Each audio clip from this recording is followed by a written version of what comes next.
Sir, നമസ്കാരം. നമസ്കാരം. Sir, ഈ പറയുന്ന കെ എം എബ്രഹാമിന്റെ വിഷയമാണ് ഇപ്പോൾ ചർച്ചാ വിഷയമായിട്ടിരിക്കുന്നത്. അതുപോലെ തന്നെ വീണ വിജയനുമായി ബന്ധപ്പെട്ടിട്ടുള്ള മാസപ്പടി കേസും ചർച്ചയിൽ നിൽക്കുന്നുണ്ട്. എന്തായാലും ഞാൻ ഇത്തവണ ചോദിക്കാൻ ഉദ്ദേശിക്കുന്നത് കെ എം എബ്രഹാമുമായി ബന്ധപ്പെട്ട ചില കാര്യങ്ങളാണ്. അദ്ദേഹത്തെ മുഖ്യമന്ത്രി ഭയപ്പെടുന്നതിന് പല കാരണങ്ങളുമുണ്ട്. അതായത് മുഖ്യമന്ത്രി അദ്ദേഹത്തെ സംരക്ഷിച്ചു നിർത്തുന്നതിന് പല കാരണങ്ങളുമുണ്ട്.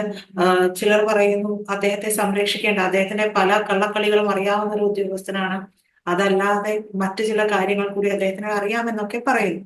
അപ്പൊ കഴിഞ്ഞ ദിവസം എനിക്ക് കിട്ടിയ ഒരു പോയിന്റ് ആണ്, അദ്ദേഹം SNC ലാവ്ലിൻ കേസിൽ മുഖ്യമന്ത്രിക്കെതിരെ പറഞ്ഞിട്ടുള്ള ഒരു മൊഴി കൊടുത്തിട്ടുള്ള ഒരു ആളാണ് കെ എം എബ്രഹാം എന്നുള്ളത്. അതായത് CBIയുടെ സാക്ഷി പട്ടികയിൽ 72ാമത്തെ സാക്ഷിയാണ് കെ എം എബ്രഹാം എന്നുള്ള ഒരു കാര്യം പുറത്തു വരുന്നു.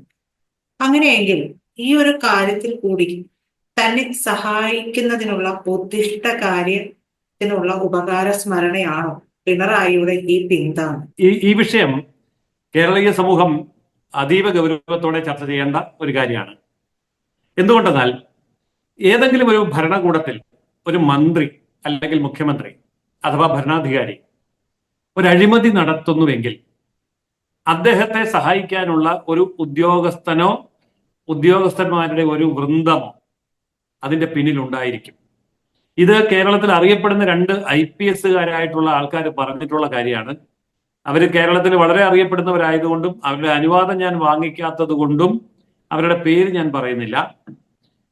എങ്കിലും കേരളം മുഴുവൻ അറിയപ്പെടുന്ന IPS ഉദ്യോഗസ്ഥർ തന്നെ പറഞ്ഞ ഒരു കാര്യമാണ്, ഒരു മന്ത്രിയോ മുഖ്യമന്ത്രിയോ ഭരണകൂടമോ അഴിമതി നടത്തുന്നുവെങ്കിൽ ഒറ്റയ്ക്ക് നടത്താൻ കഴിയില്ല, അവരെ അതിന് സഹായിക്കുന്ന ഉദ്യോഗസ്ഥന്മാരുണ്ടാവും.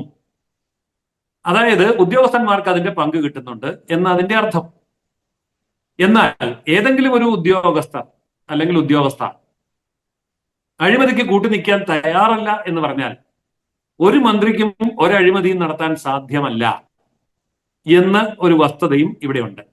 അപ്പൊ ചുരുക്കി പറഞ്ഞാൽ, ഒരു മന്ത്രിയോ മുഖ്യമന്ത്രിയോ അഴിമതി നടത്തുന്നുവെങ്കിൽ അവരുടെ ഓഫീസിൽ അതുമായി ബന്ധപ്പെട്ട പ്രധാനപ്പെട്ട ഉദ്യോഗസ്ഥരെല്ലാം അതിന് അനുമതി കൊടുത്തിട്ടുണ്ട്. അനുമതി കൊടുക്കണമെങ്കിൽ അവർക്ക് അഴിമതിയുടെ പങ്ക് കിട്ടിയിട്ടുണ്ട്, അഴിമതി പണം ലഭിക്കുന്നുണ്ട്. ഇനി ചിലർക്ക് അഴിമതി പണം വേണ്ടായിരിക്കും, അവർക്കൊരു പ്രൊമോഷൻ ആയിരിക്കും വേണ്ടത്, സ്ഥാനക്കയറ്റം കിട്ടുകയോ ഡിപ്പാർട്ട്മെന്റിൽ നിന്ന് മറ്റൊരു ഡിപ്പാർട്ട്മെന്റിലേക്ക് മാറ്റി നിയമിക്കുകയോ, ഇല്ലെങ്കിൽ അവർ വഴിവിട്ട് നടത്തിയ സമ്പാദ്യങ്ങളുടെയും ഇൻവെസ്റ്റ്മെന്റുകളുടെയും പേരിൽ ഭരണകൂടം കണ്ണടയ്ക്കുകയോ ചെയ്തു കൊടുത്താൽ ഭരണകൂടം എന്ന് പറയുന്ന മുഖ്യമന്ത്രിയും മന്ത്രിമാരും അടങ്ങുന്നവർ ചെയ്യുന്നതായ എല്ലാ അഴിമതിക്കും ഇവർ മൗന അനുവാദം കൊടുത്തു എന്ന് വരാം. അങ്ങനെ പരസ്പര ധാരണയോടെ ഉദ്യോഗസ്ഥ സംവിധാനവും മന്ത്രിസഭയും ഒന്നിച്ചാണ് അഴിമതി നടത്തുക. ഇതാണ് ആ സർക്കാർ ഉദ്യോഗസ്ഥർ പറഞ്ഞ കാര്യം. അപ്പോൾ പിണറായി വിജയനെ സംബന്ധിച്ചിടത്തോളം അദ്ദേഹത്തിന്റെ ചെയ്തികൾ പരിശോധിച്ചാൽ ഒരു കാര്യം മനസ്സിലാവും. ഇപ്പോൾ പുറത്തു വന്ന കെ എം എബ്രഹാമിന്റെ പേരിന് മുൻപേ മറ്റു പല പോലീസിന്റെ ഉന്നത ഉദ്യോഗസ്ഥന്മാരും IASലെയും IRSലെയും ഉന്നത ഉദ്യോഗസ്ഥന്മാരും സർവീസിൽ നിന്ന് വിരമിച്ചു കഴിഞ്ഞ് വീട്ടിൽ പോകാതെ തിരുവനന്തപുരത്ത് തന്നെ കുറ്റിയടിച്ച് കൂടുന്ന ഒരു സംവിധാനമുണ്ട്. വെറുതെ അല്ല, അവർക്ക് ലക്ഷക്കണക്കിന് രൂപ മാസ ശമ്പളമോ അലവൻസോ ബത്തയോ കൊടുത്തുകൊണ്ട് അവരെ സർക്കാരിന്റെ ഏതെങ്കിലും ഒരു ഡിപ്പാർട്ട്മെന്റിന്റെ തലപ്പത്ത് മുഖ്യമന്ത്രി പ്രതിഷ്ഠിക്കുന്നുണ്ട്. അവരാരൊക്കെയാണെന്നും അവരുടെ ഡിപ്പാർട്ട്മെന്റ് എന്തൊക്കെയാണെന്നും അവർ ഉൾപ്പെട്ടിരിക്കുന്ന കാര്യങ്ങൾ എന്തൊക്കെയാണെന്നും പിന്നീട് ഒരു അവസരത്തിൽ നമുക്ക് വിശദമായിട്ട് ചർച്ച ചെയ്യാം എന്ന് ഞാൻ കരുതുന്നു. പക്ഷേ ഇതൊരു ഗൗരവമുള്ള വിഷയം. അതായത് വടക്കേ ഇന്ത്യയിലെ ഏതെങ്കിലും സംസ്ഥാനത്ത് നിന്ന് ജോലിക്ക് വേണ്ടി കേരളത്തിൽ വരികയും കേരള കേഡറിൽ IAS IPS IRS കേഡറുകളിൽ ജോലി ചെയ്യുകയും പെൻഷൻ പറ്റി പിരിഞ്ഞ് വീട്ടിൽ പോകേണ്ട, വടക്കേ ഇന്ത്യയിലേക്ക് പോകേണ്ട ഇവർ പെൻഷൻ പറ്റിയാലും പിരിയാതെ വടക്കേ ഇന്ത്യയിൽ സ്വന്തം വീട്ടിൽ പോകാതെ തിരുവനന്തപുരത്ത് തന്നെ സ്ഥിരതാമസമാക്കുന്നതിന്റെ പിന്നിലുള്ള രഹസ്യം എന്താണ്? അന്വേഷിക്കേണ്ട വിഷയമാണ്. കാരണം ഒന്നാം പിണറായി സർക്കാരിന്റെ കാലത്ത് അവർ നടത്തിയിരിക്കുന്ന തീവട്ടി കൊള്ളകൾക്ക് മുഴുവൻ പിന്തുണ കൊടുക്കുകയും അതിന്റെ പേരിൽ സർക്കാരിന്റെയും മുഖ്യമന്ത്രിയുടെയും മന്ത്രിസഭാ അംഗങ്ങളുടെയും മുഴുവൻ രഹസ്യങ്ങളും കൈവശം സൂക്ഷിക്കുകയും ചെയ്യുന്ന അവരെ സംബന്ധിച്ചിടത്തോളം അവരെന്തു പറഞ്ഞാലും മുഖ്യമന്ത്രിക്ക് അനുസരിക്കേണ്ടി വരും. അവർ പറയുന്ന ശമ്പളം കൊടുക്കേണ്ടി വരും, അവർ പറയുന്ന തസ്തിക അനുവദിച്ചു കൊടുക്കേണ്ടി വരും, സർവീസ് നീട്ടിക്കൊടുക്കേണ്ടി വരും, പുതിയ കാർ മേടിക്കാൻ അനുവാദം കൊടുക്കേണ്ടി വരും, ലക്ഷക്കണക്കിന് രൂപ ഇവർ ഓരോരുത്തർക്കും വേണ്ടി ചെലവാക്കി കോടാനുകോടി രൂപ ഖജനാവിൽ നിന്ന് ചെലവഴിക്കേണ്ടി വരും. ഇതൊക്കെ നാടൻ ഭാഷയിൽ പറഞ്ഞാൽ കുത്തിന് പിടിച്ച് മേടിക്കാവുന്ന മുഷ്കും തന്റേടവും അഹങ്കാരവും ഉദ്യോഗസ്ഥന്മാർക്ക് ഉണ്ടാവാനുള്ള കാരണം എന്താണ്? ഈ ഉദ്യോഗസ്ഥന്മാരുടെ അനുവാദത്തോടു കൂടി മുഖ്യമന്ത്രിയും മന്ത്രിസഭയും ആവോളം നമ്മുടെ ഖജനാവ് കട്ടുമുടിച്ചിട്ടുണ്ട്, കൊള്ളയടിച്ചുകൊണ്ടേ ഇരിക്കുകയാണ്. അപ്പോൾ ഇത് കുറെ കൂടെ വ്യക്തമായിട്ട് എനിക്ക് തോന്നാൻ കാരണമുണ്ട്. ഇപ്പോൾ പിന്നെ നമ്മൾ സെക്രട്ടേറിയറ്റിന് മുമ്പിൽ ചെല്ലുക, അവിടെ റാങ്ക് ലിസ്റ്റിൽ പേരുണ്ടായിട്ടും പോലീസ് കോൺസ്റ്റബിൾ പോലും ആകാൻ കഴിയാത്തവര് രക്തരൂക്ഷിതമായിട്ടുള്ള സമരം നടത്തുന്നു. ആശാ വർക്കർമാര് തല മുട്ടയടിച്ച് സമരം നടത്തുന്നു. പെരുമഴയത്ത് കോരിച്ചൊഴിയുന്ന മഴയത്തും അതുപോലെ ചുട്ടുപൊള്ളുന്ന വെയിലത്തും അവർ ഈ സമരം തുടരുമ്പോൾ അതിന് മറുപടി പറയുന്നത് എന്താണെന്നറിയോ? ഖജനാവിൽ പണമില്ല എന്നാണ്. എന്നാൽ ഖജനാവിൽ പണമില്ല എന്ന് പറയുന്ന ഇതേ മുഖ്യമന്ത്രിയും ധനമന്ത്രിയും ഈ പറയുന്ന റിട്ടയർ ചെയ്ത് വീട്ടിൽ പോകുന്ന ലക്ഷക്കണക്കിന് രൂപ പെൻഷൻ മേടിക്കുന്നവരെ വീണ്ടും പെൻഷനെ പുറമെ അധികമായിട്ടുള്ള ശമ്പളം കൊടുത്തുകൊണ്ട് 5 വർഷത്തേക്ക് 10 വർഷത്തേക്ക് നീട്ടി നിയമിക്കുന്നത് എന്തുകൊണ്ടാണ്? അതിലൂടെ കോടിക്കണക്കിന് രൂപ ഖജനാവിന് നഷ്ടം വരുത്തുന്നത് എന്തുകൊണ്ടാണ്? ഇവരുടെ സർവീസ് ഇത്രമാത്രം അനിവാര്യമാണോ? ആണെങ്കിൽ ഈ സംസ്ഥാനത്ത് അതിന്റെ പുരോഗതി കാണാത്തത് എന്തുകൊണ്ടാണ്? അതുപോലെ തന്നെ ലക്ഷക്കണക്കിന് രൂപ ശമ്പളം കൊടുത്ത് അഡ്വൈസർമാരെ വെച്ചിരിക്കുന്നു. എനിക്ക് തോന്നുന്നത് 8 പേരെയോ മറ്റോ ആണ് ലക്ഷക്കണക്കിന് രൂപ പ്രതിമാസ ശമ്പളം കൊടുത്ത് മുഖ്യമന്ത്രിയെ ഉപദേഷ്ടാക്കളാക്കി വെച്ചിരിക്കുന്നത്. ഇവരുടെ എല്ലാ ഉപദേശം കേട്ടിട്ടും സർവീസിൽ നിന്ന് പിരിഞ്ഞു പോയ എല്ലാവരെയും വീണ്ടും അവിടെ നിയമിച്ചിട്ടും ഭരണം എന്തുകൊണ്ടാണ് മുന്നോട്ട് പോകാത്തത്? സംസ്ഥാനം എന്തുകൊണ്ടാണ് കടക്കണിയിൽ നിന്ന് കടക്കണിയിലേക്ക് വീഴുന്നത്? ആൾക്കാർ എന്തുകൊണ്ടാണ് നിരന്തരമായി സമരം ചെയ്യുന്നത്? ചികിത്സാ സഹായം പോലും എന്തുകൊണ്ടാണ് കിട്ടാത്തത്? ക്ഷേമ പെൻഷനുകളുടെ വിതരണം എന്തുകൊണ്ടാണ് മുടങ്ങുന്നത്? അതുപോലെ തന്നെ ക്ഷേമനിധികൾ, ആ നിധിയിൽ കിടക്കുന്ന പണം എന്തുകൊണ്ടാണ് അപ്രത്യക്ഷമാവുന്നത്? 100,000 ചോദ്യങ്ങളുണ്ട്. ഇതിനൊന്നും മറുപടിയില്ല.